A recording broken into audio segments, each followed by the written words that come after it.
এই বাংলাদেশের স্বাধীনতার পরে মাদ্রাসা শিক্ষায় অনেক বৈষম্য তৈরি করা হয়েছে। দীর্ঘ সময় ধরে মাদ্রাসা শিক্ষায় যে বাজেটগুলো দেওয়া হচ্ছে তা অপ্রতুল। আপনাদের কাছে একটা স্ট্যাটিস্টিক্স দেই, এবছর শিক্ষা খাতে টোটাল বরাদ্দ দেওয়া হয়েছে 95,645 কোটি টাকা।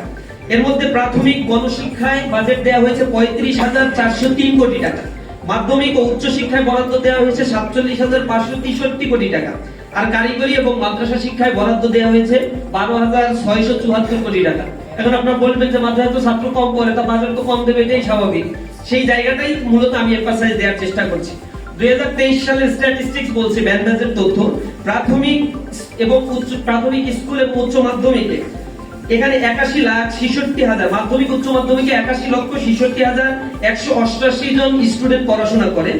2019 সালে এসে এই স্টুডেন্টের পরিমাণ কিন্তু প্রায় 10 লক্ষের অধিক কমে গিয়েছে, অর্থাৎ স্কুল থেকে বিমুখ হয়ে যাচ্ছে স্টুডেন্টরা, বা এখান থেকে ফল ডাউন হওয়ার পরিমাণটা অনেক বেশি, ঝরে পড়ার পরিমাণ বেশি। আর মাদ্রাসায় দাখিল এবং আলিম স্তরে টোটালি এখন পড়াশোনা করছে ফরমালি গভর্নমেন্টের কাছে এমপিওভুক্ত স্কুলের যে তথ্য, সেখানে 27,58,000 স্টুডেন্ট পড়াশোনা করছে। আমাদের কাছে বেসরকারি যে তথ্য, সেটা 30 লক্ষের উপরে স্টুডেন্ট আলিয়া মাদ্রাসার মাধ্যমিক উচ্চ মাধ্যমিক অর্থাৎ দাখিল এবং আলিম সেকশনে পড়াশোনা করছে। এর মধ্যে 2019 সালে এই সংখ্যা যা ছিল তার থেকে প্রায় 3.5-4 লক্ষ স্টুডেন্ট বৃদ্ধি পেয়েছে মাদ্রাসায়। স্কুলের স্ট্যাটিস্টিক বলছি সেখানে কমেছে, মাদ্রাসার স্ট্যাটিস্টিক বলছি সেখানে বেড়ে গিয়েছে। কারিগরি শিক্ষায় শিক্ষিত হচ্ছে বাংলাদেশে 7 লক্ষ স্টুডেন্ট, 2019 সালের স্ট্যাটিস্টিক।